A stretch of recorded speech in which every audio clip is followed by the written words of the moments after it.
Hello there everybody, this is Speckblocklime here with another reaction video for all of you today.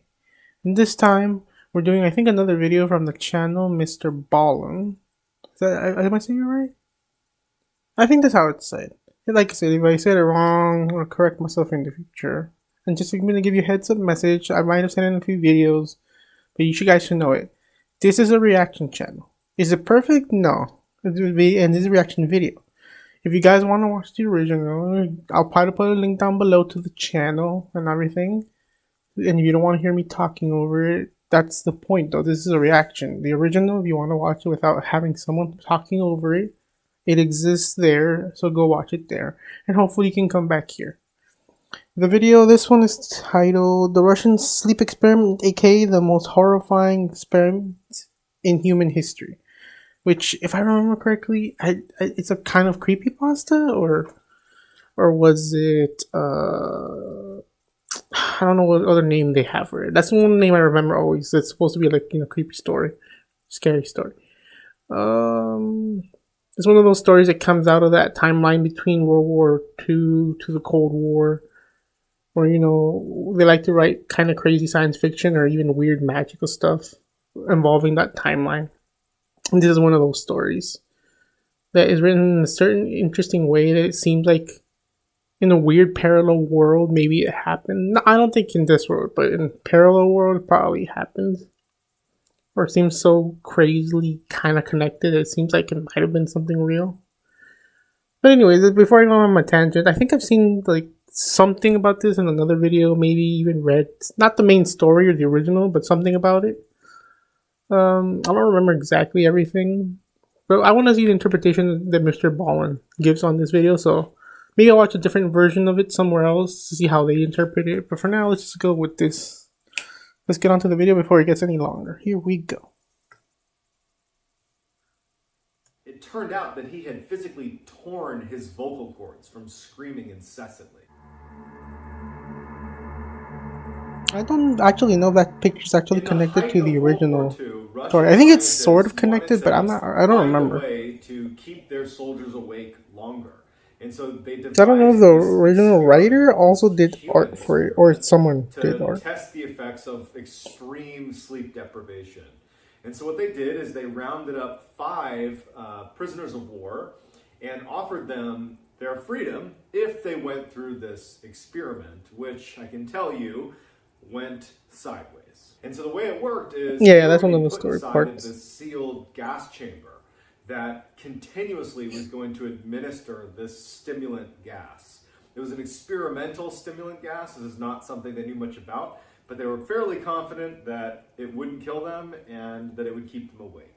And so they put them inside the chamber and they started administering the gas. This was not at sleep is one of those few things that I just won't mess with anybody with. Even if it was war and enemy, I don't know if I would want to mess with someone's sleep. And they had these 5-inch thick little porthole windows. They had one porthole window where the researchers could look into the chamber itself.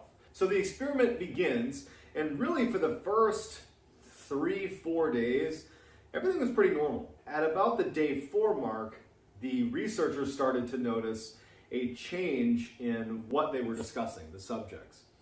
It went from kind of small talk over those first few days to fairly dark. They started talking almost exclusively about traumatic events that had happened to them in their life. And around the day 4 mark is when the subjects started complaining about being in this test at all.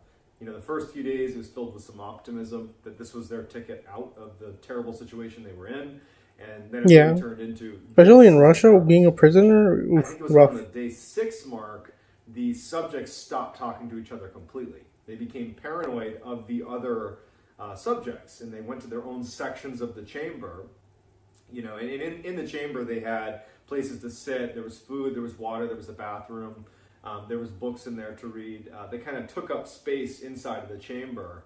They began to believe that they could kind of like sell out their comrades in exchange for getting out of something people do.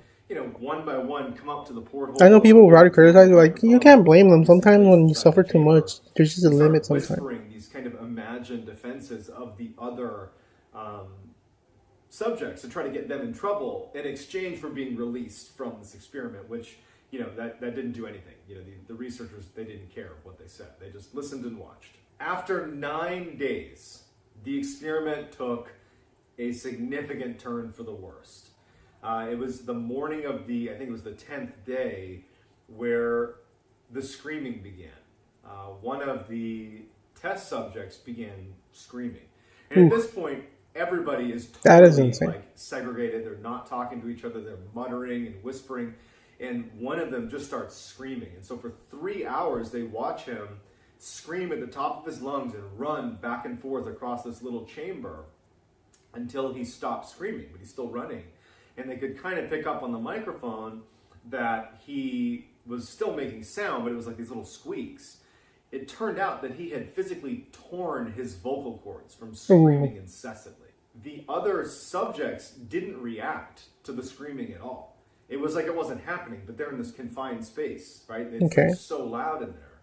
And all that happened is, as he's screaming, the other subjects began ripping out pages of the book, soaking them, and then pushing them up against the porthole glass, obscuring the view.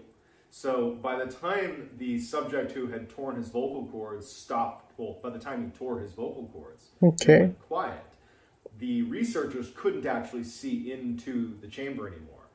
And once the guy had torn his vocal cords, there was no more sound in the room. So their view was obscured, and now it's gone silent. After 3 days of talking about what they're going to do, of complete silence in the room.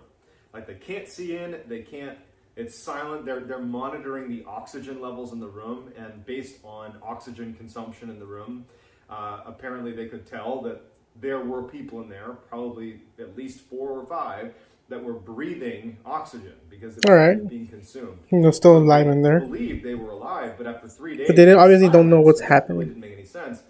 They determined that, well, either our microphones are broken, and that's a problem, or there's something wrong with the subjects themselves. So they decide that they're going to use the intercom to reach out to the subjects and basically tell them that they're going to come into the room. Like, hey, we're going to test the microphones. We're going to be coming into the chamber.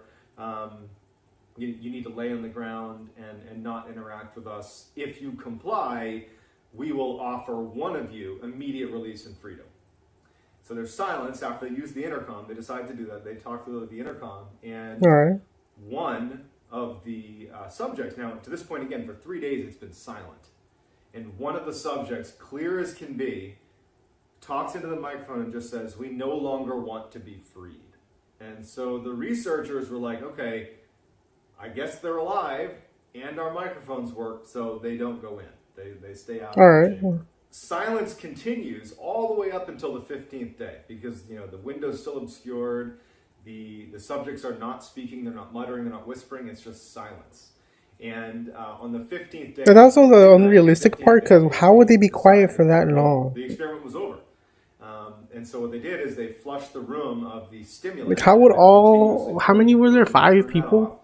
And they replaced it with fresh air. And that's when they started hearing the screaming from the subjects. Like, how would all 5 of them just not be making noise? I'm sorry. Like, people are kind of individuals. They're not all people will be... Like, begging, please turn it back on. Unless they're hypnotized, to... They open the chamber, and now they're laying eyes on the chamber for the first time since, like, the 10th day. Unless they're hypnotized in some weird, crazy way, how would they... With their own eyes for the first time. Like, and it's be acting the same. 4 of the 5 subjects were still alive. The 5th subject, who had perished at some point, there was chunks of flesh that had been taken off of his chest and his leg and had been jammed into the drain in the center of the room. And they had turned on the water in the bathroom and had flooded the room. There was almost 4 inches of water on the ground, like murky, stagnant, like, lots of gross stuff in their water all over the ground.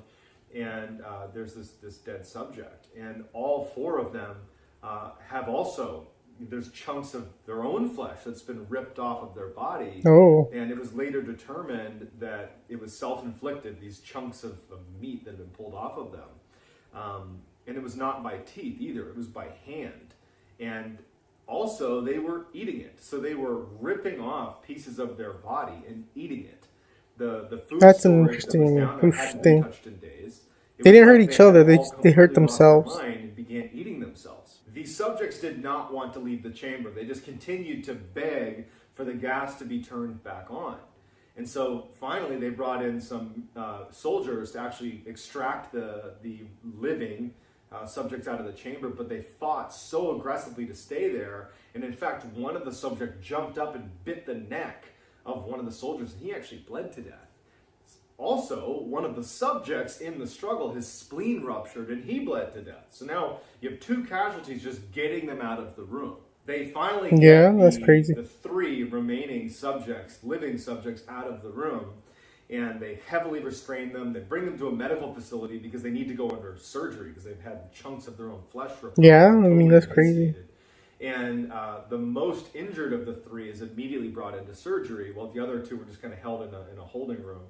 And they try to give him a sedative in order to prepare him for surgery. This is not the anesthetic. This is just the sedative. And, and it's like he's immune to it. You know, they give him the sedative, it does nothing. And he's just like resisting them, and he keeps begging to go back under the gas. And then finally they say, okay, well, we're just going to give him the anesthetic now. And when they bring it out and they tell him, we're going to give you an anesthetic and we're going to give you the surgery, he starts viciously fighting back. He does not want the anesthetic. He's pleading for them not to give him the anesthetic, that he must remain awake. He needs to remain awake, put me back under the gas.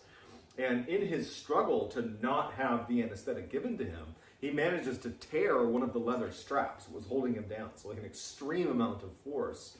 And then finally, when they give him the anesthetic, they had to give him like 10 times the dosage or whatever just to get him to calm down. As soon as he fell asleep, he died. So after he passes away, they move on to the next worst off subject. Oh, there's like two of them left now. His vocal cords and couldn't speak. They bring him in for surgery, and he can't speak, but he's shaking his head because he doesn't want the anesthetic. He doesn't want to go under surgery, and he's fighting with them. And he actually just passes out from exhaustion. And he too, once he falls asleep, or I guess falls unconscious, he dies as well. So now there's only one subject left. The other two that had lived to be pulled out of the chamber have now died. Yeah, this is crazy right there. And the scientists don't have any idea why. Instead of bringing the last survivor into surgery, because now they've witnessed... Yeah, because they've seen what's happened already. They don't want to take a chance again. They decide, let's put this guy back in the chamber and turn the gas back on, because apparently that's the one thing that's keeping these guys alive. And so in preparation for being put back into the chamber, they hooked him up with an EEG that basically measures your brain waves, which I guess they hadn't done to this point in the experiment.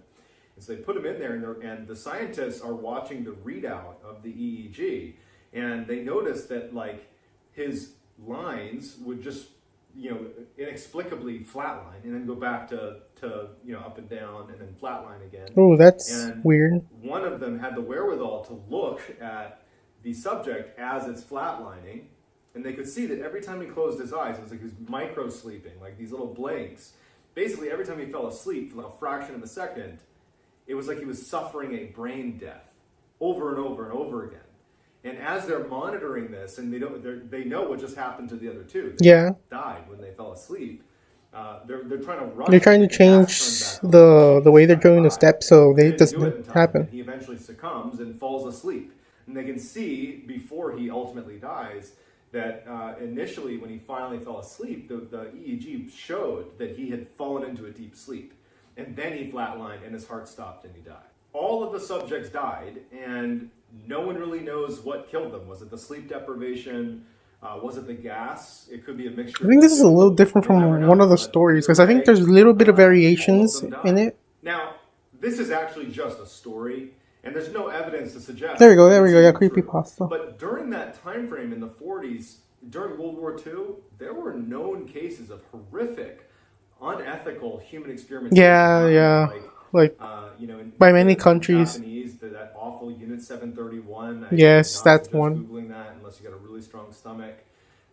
You had in the concentration camps, the German concentration camps. That too. Human experimentation was definitely happening.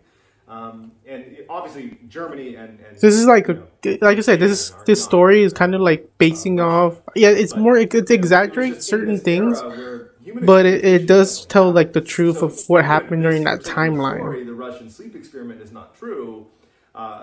I wouldn't be shocked in the least if there wasn't a similar study done somewhere. Obviously, the results could vary dramatically, but I do think that it's certainly possible that something like this could have happened. You know, we continue to Yeah, study obviously not exactly sleep the and sleep same, but just a deprivation, little and bit there's of not piece much of it. known about it. We don't even really know why we sleep, but we do know that you will die if you go without sleep. I think the longest any human went without sleep was like 18 days. And I can actually speak from my own experience. Wow, I was a really? Navy SEAL for 7 years, and I thought like a we go through week something called hell or week maybe a week and a in half, like initial the training, max. where I didn't over know a it was period that of long. 5.5 days, And that's we maybe like sleep an for a exceptional case total because it might be of like 4 hours. less than 2 Not weeks. every night 4 hours, but a grand total of 4 hours. And it's split up into two little chunks, 2 hours and 2 hours, and then there's like a 15-minute and 15-minute nap thrown in there too.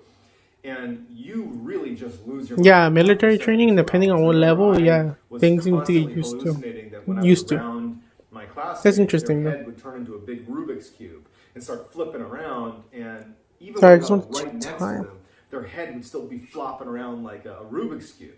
And that's only 72 hours in. I can only imagine what would happen at 15 days. So that's going to do it. I hope you enjoyed my version of the Russian sleep experiment. I was gonna say, yeah, it was different because I think in another version they do change some other parts. That's why I want to see how MrBallen's version would be, because it wouldn't be exactly the same as one of the earliest interpretations that I remember hearing of this story. If you're into that, go check it out. Also, I have an Instagram, John B. Allen 416 is my handle there. More Navy SEAL content on there. I like to let go check it things out. that they want to promote at the So end please, to be talked to about. my YouTube channel. Let me know if you want to hear other stories that you think I do a good job telling. Let me know, and I'll see if I can do it. And that's gonna do it. Yeah, but not really much I can add. Like I said, it's more of a story thing. It's not too much I can really add to it. Like I said, I think I would need to see another version of it somewhere else, from more detailed probably. But that was an interesting video, you know. Not much I can add. Like I said, I did a few comments about it, and it was interesting hearing a little bit side of the story. You know, the training for being a soldier, different levels, more extremism, and depending on how you do or don't. But that was an interesting version. Anyways, this is MrBallen. I hope you liked the video. Go check out the channel. Check out this video. Try to put a link down below to all that, and hopefully you can come back here and check us out. Like, comment, subscribe, hit that bell notification button so you can notify about future videos. Hopefully you guys take care. You're all good, and see you guys next time.